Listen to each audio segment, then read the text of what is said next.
할렐루야. 오늘도 진리의 말씀과 그리스도의 사랑으로 충만해지시길 축복합니다. 마태복음 1장 18절부터 25절까지의 본문으로 하나님의 말씀을 전하겠습니다. 21절과 23절만 읽겠습니다. 아들을 낳으리니 이름을 예수라 하라. 이는 그가 자기 백성을 그들의 죄에서 구원할 자이심이라 하니라. 보라 처녀가 잉태하여 아들을 낳을 것이요 그의 이름을 임마누엘이라 하리라 하셨으니 이를 번역한즉 하나님이 우리와 함께 계시다 함이라. 아멘. 예수님 임신과 출산은 인간적인 방식으로 이루어지지만 수정이 되는 과정은 인간적인 행위가 아닌 성령의 능력으로 이루어집니다. 예수님의 어머니 마리아는 남자와 육체적인 관계를 맺지 않았던 동정녀였습니다. 예수님의 탄생은 예수님의 속성이 그대로 반영되어 있습니다. 예수님의 속성은 참 하나님이신 동시에 참 인간이시다 입니다. 약 38주간의 임신과 출산은 참 인간다운 모습이고 성령으로 잉태된 수정은 참 하나님다운 모습입니다. 성령으로 잉태되어 인간의 이성을 넘어선 방식이지만 완전히 허무맹랑하지는 않습니다. 예수님 잉태는 아래서 나온 혀것에처럼 왕권 강화를 위해 꾸며낸 신화가 아니라 역사적 사실입니다. 어느 유명한 사회 과목 강사가 예수님의 탄생을 신화와 동급으로 여겨서 매우 안타까웠습니다. 지식인이라고 하면서 자기 이성으로 이해가 안 되면 전부 다 폄훼해도 됩니까? 이는 바벨탑을 쌓는 교만한 인간의 전형이라고 생각합니다. 예수님을 경험해 보지도 않고 신학을 제대로 공부하지도 않았으면서 예수님을 신화와 동일하게 여기는 건 기독교에 대한 모독이고 신뢰이며 어쭙지 않은 지식으로 하나님보다 앞서려는 교만입니다. 우리는 예수님의 신적 잉태에 의문을 제기하기보다 이 질문을 해야 합니다. 어떻게 신이신 예수님이 인간적인 임신과 출산의 방식을 겪으시면서 이 땅에 오실 생각을 했을까? 막연하게 느껴지는 하나님을 이해시키기 위해 이 땅에 오신 예수님. 인류의 죄 문제를 해결해 주시기 위해 극한의 십자가 고통을 감수하신 예수님의 은혜가 너무나 감격스럽지 않습니까? 이것을 떠올려야 합니다. 사탄은 지속해서 우리 생각의 방향을 왜곡합니다. 신적 잉태를 계속 의심하게 만듭니다. 하지만 생각을 그 방향으로 가게 하려는 유혹에 빠져서는 안 됩니다. 신이신 예수님이 성육신하신 그 은혜에 감사하는 쪽으로 생각을 전환해야 합니다. 오늘 본문을 보면서도 우리는 예수님의 탄생 과정이 우리에게 주는 은혜로운 의미가 무엇인지에 주목해서 묵상해야 합니다. 7가지의 의미를 나누겠습니다. 7가지의 의미는 우리의 삶에도 일어날 은혜입니다. 첫째, 기적의 은혜입니다. 18절, 동정녀 마리아의 몸에서 성령으로 잉태되는 놀라운 일이 일어납니다. 25절에도 보면 요셉이 마리아 출산 전까지 마리아와 동침하지 않았다는 점을 확실하게 언급합니다. 이처럼 하나님은 인간의 이성으로는 이해할 수 없는 초자연적인 능력을 행하십니다. 90세 사라가 아이를 낳는다든지, 난임이었던 리브가 한나, 삼손의 어머니 엘리사벳이 아이를 낳는다든지, 이처럼 태문을 기적적으로 여십니다. 변화될 것 같지 않았던 삭개오가 거듭나고 치유될 수 없을 줄 알고 포기했던 38년 된 병자가 고침을 받으며 죽은 나사로, 과부의 외아들 야이로의 딸이 살아납니다. 평범했던 솔로몬을 지혜롭게 하십니다. 이러한 기적이 우리의 삶에도 일어날 것입니다. 둘째, 개입의 은혜입니다. 19절, 의로운 요셉, 법대로 사는 요셉이 약혼자 마리아의 임신 소식을 듣고 마리아를 율법에 따라 죽게 내버려둬도 문제가 되지 않았습니다. 신명기 22장 23절, 24절 상반절 말씀. 처녀인 여자가 남자와 약혼한 후에 어떤 남자가 그를 성읍 중에서 만나 동침하면 너희는 그들을 둘 다 성읍 문으로 끌어내고 그들을 돌로 쳐 죽일 것이니. 요셉은 인간적으로 섭섭한 마음도 들었을 것입니다. 생각해 보십시오. 만일 약혼한 배우자가 나와는 아무런 관계가 없었는데 어떤 행위를 하지 않았는데 임신을 했다고 한다면 얼마나 큰 배신감을 느끼겠습니까? 하지만 요셉은 조용히 관계를 끊으려고 합니다. 요셉의 본래 성향은 법대로 처벌이었을 텐데 요셉은 이를 입술 꽉 깨물고 마리아를 용서하기로 마음먹고 조용히 파혼하려고 합니다. 아마도 하나님의 개입이 있어서 하나님이 요셉의 마음을 움직여 주사 마리아가 죽임을 당하지 않고 마리아 집안이 부끄러움을 당하지 않도록 인도해 주셨을 것입니다. 그래서 요셉 본연의 의로운 성향이 발동되지 않고 자비로운 하나님의 성품이 들어갔을 것입니다. 이처럼 하나님은 위기의 순간에 우리의 어떠한 노력이 통하지 않거나 발휘될 수 없을 때 오해를 받지 않으면서 어려움에 처하지 않도록 개입해 주십니다. 그 사람 본래의 특성대로 판단하지 않도록 도와주십니다. 셋째, 설명의 은혜입니다. 20절, 하나님이 요셉에게 천사를 보내셔서 상황을 설명해 주십니다.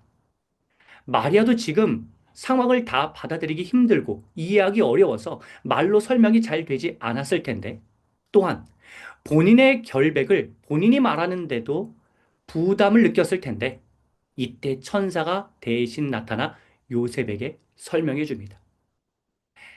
하나님에 대한 오해가 있습니다. 하나님은 우리에게 이해하지 말고 무턱대고 믿으라고 하는 분. 이유 따지지 말고 묻지 말고 무조건 따르라고 하는 분이라고 우리는 오해합니다. 하지만 꼭 그렇지만은 않습니다. 빌립보서 2장 13절 말씀. 하나님의 기쁘신 뜻이 있더라도 우리의 마음에 소원이 생기게 하시면서 인도해 주십니다. 우리를 설득하시고 이해시키시는 절차를 인내심을 가지고 밟으십니다. 대표적인 인물로 모세가 있습니다. 출애굽기 3장, 4장에 보면 모세가 민족의 지도자로 세워지는 과정에서 모세는 5번이나 거절합니다. 하지만 하나님은 그 과정에서 권위주의적으로 몰아세우지 않으십니다. 설득하시고 또 설득하십니다. 예수님이 12제자를 부르시는 과정을 보면서 우리는 예수님이 나를 따르라 라고 하시고 제자들이 따랐으니 그냥 별 설명 없이 부르시는 분이라고 오해하기 쉽습니다. 하지만 복음서를 잘 읽어보면 제자들이 예수님이 얼마나 좋은 분인지를 알게 되는 계기가 있었습니다. 베드로, 안드레, 야고보, 요한은 그물질을 하다가 나다나엘은 무화과 나무 아래에서 보았다는 말씀을 통해서 예수님을 알게 되고 따르기로 결단하게 됩니다. 19절과 연결해서 본다면 하나님은 의로운 자를 만나주시고 그 길을 열어주십니다. 시편 11편 7절 말씀. 여호와는 의로우사 의로운 일을 좋아하시나니 정직한 자는 그의 얼굴을 배우리로다. 산상수훈에도 같은 맥락의 말씀이 나옵니다. 마태복음 5장 8절 말씀. 마음이 청결한 자는 복이 있나니 그들이 하나님을 볼 것이며. 물론 돌아온 탕자와 같이 부족한 자도 만나 주십니다. 하지만 돌아온 탕자도 마음을 돌이켜 청결해졌을 때 하나님으로 상징되는 아버지와의 관계가 회복되었습니다.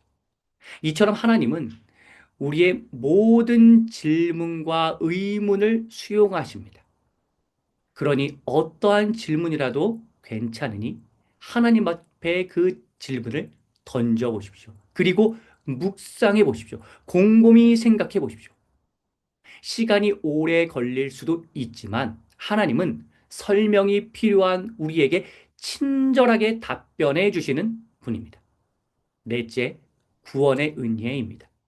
21절, 하나님은 예수님을 이 땅에 보내주셔서 죄로 인해 죽을 수밖에 없는 우리를 구원해 주십니다. 우리를 사망에서 생명으로 옮겨 주십니다. 건져 주십니다.